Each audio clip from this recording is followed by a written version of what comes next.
السلام علیکم ورحمۃ اللہ وبرکاتہ۔ میں ہوں آپ کو میزبان حافظ محمد دانش۔ محترم سامعین و ناظرین، آپ کے سوالات کے جوابات کے لیے ہمارے ساتھ موجود ہیں مفتی احمد بن محمد رشد خان صاحب۔ جی مفتی صاحب، محمد علی کوچ بہار سے معلوم کرتے ہیں اگر کپڑوں پر خون لگ جائے تو اس کا کیا حکم ہے؟ بسم اللہ الرحمن الرحیم، الحمدللہ وحدہ والصلاة والسلام علی من لا نبی بعدہ، اما بعد۔ جی ہاں، خون یہ نجاست غلیظہ میں سے ہے۔ اگر خون اتنی مقدار میں کپڑے پر لگ جاتا ہے جتنا بڑا ایک سکہ ہوتا ہے، اگر اس سے زیادہ جگہ کپڑے پر لگ جاتا ہے تو کپڑا ناپاک ہو جائے گا۔ نماز پڑھنے کے لیے اس کو دھونا یہ ضروری ہوگا۔ لیکن اگر ایک سکے سے کم مقدار میں خون لگا ہوا ہے، اسی حالت میں کوئی آدمی نماز پڑھ لے تو نماز تو ہو جائے گی، لیکن بہتر اور افضل نہیں ہے اسی حالت میں نماز پڑھنا۔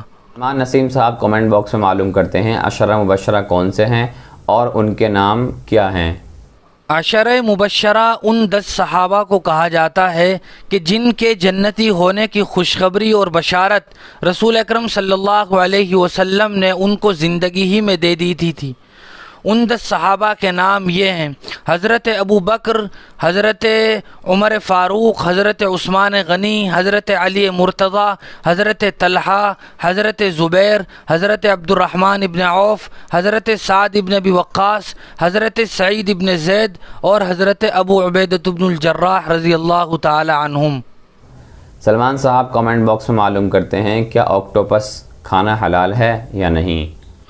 آکٹوپس یہ ایک دریائی پانی کا کیڑا ہے اور امام ابو حنیفہ علیہ الرحمہ کے نزدیک پانی کے جانوروں میں سے صرف مچھلی کا کھانا یہ جائز ہے، لہذا آکٹوپس کھانا یہ جائز اور حلال نہیں ہے۔ زاہد حسن مظفر نگر سے معلوم کرتے ہیں کیا غیر محرم شخص لڑکی کی طرف سے وکیل بن سکتا ہے؟ جی ہاں، اگر لڑکی مجلس نکاح میں موجود نہ ہو تو چونکہ اس سے اجازت لینے کے لیے گھر جانا پڑتا ہے تو بہتر ہے کہ اجازت لینے والے ایسے لوگ ہوں جو اس کے محرم ہوں تاکہ بے پردگی نہ ہو۔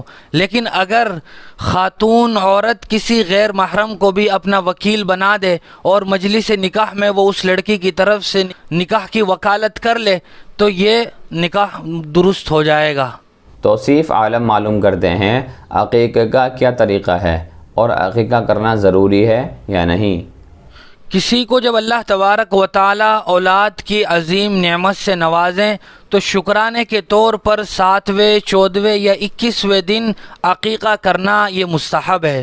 حضور اکرم صلی اللہ علیہ وسلم نے بھی اپنے نواسوں کی طرف سے عقیقہ فرمایا تھا، اور عقیقے کی ایک حکمت یہ بھی ہے کہ اللہ تبارک و تعالی بچوں کے اوپر سے آنے والی مصیبتوں اور بلاؤں کو ٹال دیتا ہے۔ اور اگر لڑکا ہے تو اس کی طرف سے 2 بکرے یہ عقیقے کے طور پر ذبح کرنا، اور اگر لڑکی ہے تو 1 بکرا یا 1 بکری اس کی طرف سے عقیقے کے طور پر ذبح کیا جائے گا۔ اگر کوئی آدمی 7ویں، 14ویں یا 21ویں دن عقیقہ نہیں کر پایا تو زندگی میں کبھی بھی عقیقہ کر سکتا ہے، وہ جائز ہوگا۔ مستحب ہونے کا ثواب 21 دن کے بعد ختم ہو جاتا ہے، لیکن بہرحال عقیقہ ہو جائے گا۔ اور اگر کوئی آدمی 7ویں دن عقیقہ کرتا ہے تو اس دن بچے کا اچھا اسلامی اور مناسب نام رکھنا، اس کے بالوں کے برابر سونا چاندی صدقہ کرنا یہ بھی مستحب ہے۔ محمد نعیم پوچھتے ہیں میں نے ظہر کی فرض نماز میں پہلی رکعت میں سورۃ الکافرون پڑھی، اس کے بعد دوسری رکعت میں سورۃ النصر پڑھنی تھی، غلطی سے سورۃ الفیل پڑھ دی، کچھ ہی پڑھی تھی کہ پھر اس کو چھوڑ کر سورۃ النصر پڑھنا شروع کر دیا، تو اس نماز کا کیا حکم ہے؟ فرض نمازوں میں قرآن مجید کی صورتوں کی ترتیب کی خلاف ورزی کرنا یہ مکروہ ہے۔ اگر کوئی آدمی جان بوجھ کر صورتوں کے خلاف پڑھتا ہے تو اس سے نماز مکروہ ہو جائے گی، جس کی وجہ سے ثواب میں کمی آ جائے گی۔ لیکن اگر کوئی آدمی بھولے سے صورتوں کی ترتیب کے خلاف پڑھ لے تو اس سے نماز پر کوئی فرق نہیں پڑے گا اور نماز مکروہ بھی نہیں ہوگی۔ اور اگر آدمی نفل نماز میں صورتوں کی ترتیب کے خلاف ارادے سے پڑھے یا یہ کہ بھول سے پڑھے تب بھی نماز پر کوئی اثر نہیں پڑے گا، یعنی نماز مکروہ نہیں ہوگی۔ لیکن یاد رکھنا چاہیے کہ کوئی آدمی جان بوجھ کر صورتوں کی ترتیب کے خلاف پڑھے یا بھولے سے پڑھے، دونوں صورتوں میں سجدہ سہو واجب نہیں ہوگا۔ انوار علی صاحب کمنٹ باکس میں معلوم کرتے ہیں، جب قرآن مجید نماز میں دیکھ کر پڑھنا یا سننا جائز نہیں ہے اور ایسا کرنے سے نماز فاسد ہو جاتی ہے، تو سعودی عرب میں 90% مسجدوں میں امام تراویح میں قرآن کھول کر پڑھتا ہے، اور بہت سے حنفی مسلک کے لوگ بھی ان کے پیچھے نماز پڑھتے ہیں، تو ان کی نماز کا کیا حکم ہوگا؟ جی ہاں، امام ابو حنیفہ علیہ الرحمہ کے نزدیک نماز کی حالت میں قرآن مجید دیکھ کر پڑھنا یا امام صاحب جو پڑھ رہے ہوں اسے قرآن مجید میں دیکھ کر سننا، یہ مفسد صلاۃ ہے، یعنی اس سے نماز فاسد ہو جائے گی۔ اور اگر عرب وغیرہ میں امام حضرات اس طرح کرتے ہیں تو ان کے پیچھے پڑھنے والوں کے لیے بھی ضروری ہے کہ وہ اسی طریقے کے مطابق قرآن مجید سنیں جو نماز کا اصل طریقہ ہے، یعنی بغیر دیکھے نماز کی حالت میں کھڑے ہوئے قرآن مجید کو سنیں۔ اگر ان کے پیچھے بھی کوئی آدمی چاہے وہ کسی بھی ملک کا ہو تو بہرحال ان کی نماز بھی فاسد ہو جائے گی، چونکہ یہ مفسد صلاۃ عمل ہے۔ عنایت اللہ صاحب مدراس سے معلوم کرتے ہیں، فجر کی اذان میں اگر الصلاۃ خیر من النوم کہنا بھول جائیں تو کیا اذان ہو جائے گی یا نہیں؟ فجر کی اذان میں الصلاۃ خیر من النوم کہنا یہ مستحب ہے، اگر بھولے سے یہ کلمہ چھوٹ جاتا ہے اذان بہرحال مکمل ہو جائے گی، دہرانے کی ضرورت نہیں ہے۔ صاحب کا سوال ہے، کیا کسی غیر مسلم کو تعویذ میں قرآن کی آیت لکھ کر دے سکتے ہیں اور اس پر اجرت لینا کیسا ہے؟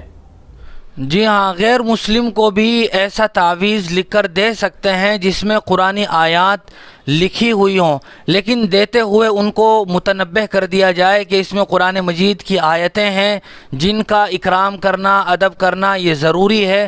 اگر استعمال کے قابل وہ تعویذ نہ رہیں تو پھر ان کو کسی جگہ زمین میں دفن کر دیا جائے، اس طرح کی تاکید اور تنبیہ ان غیر مسلموں کو کر دی جائے۔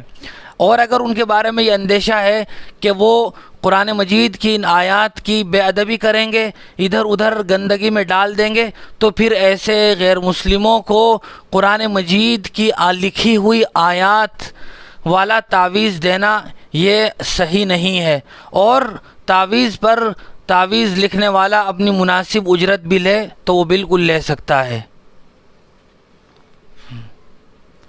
محترم سامعین و ناظرین، گزشتہ روز جو آپ سے سوال پوچھا گیا تھا کہ حضور صلی اللہ علیہ وسلم حضرت عائشہ رضی اللہ تعالی عنہا کو کیا کہہ کر بلاتے تھے، تو جواب ہے حمیرہ کہہ کر بلاتے تھے۔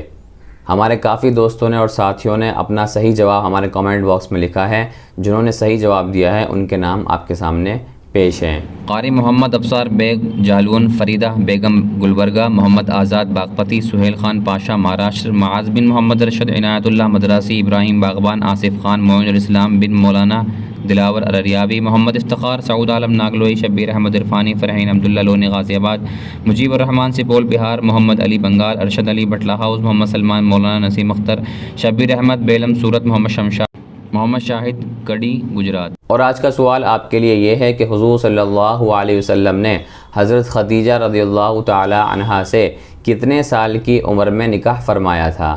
اپنا جواب ہمارے کمنٹ باکس میں ضرور لکھیں اور اپنا سوال بھی ہمارے کمنٹ باکس میں ضرور لکھیں۔ ہمارے دار ارقم یوٹیوب چینل کو سبسکرائب کریں، ویڈیو کے نوٹیفیکیشن کے لیے بیل آئیکن کو دبائیں، ویڈیو کو لائک کریں، صدقہ جاریہ کی نیت سے ویڈیو کو شیئر بھی کریں، اور اپنے سوالات اور جوابات ہم تک یوں ہی پہنچاتے رہیں۔ جزاک اللہ۔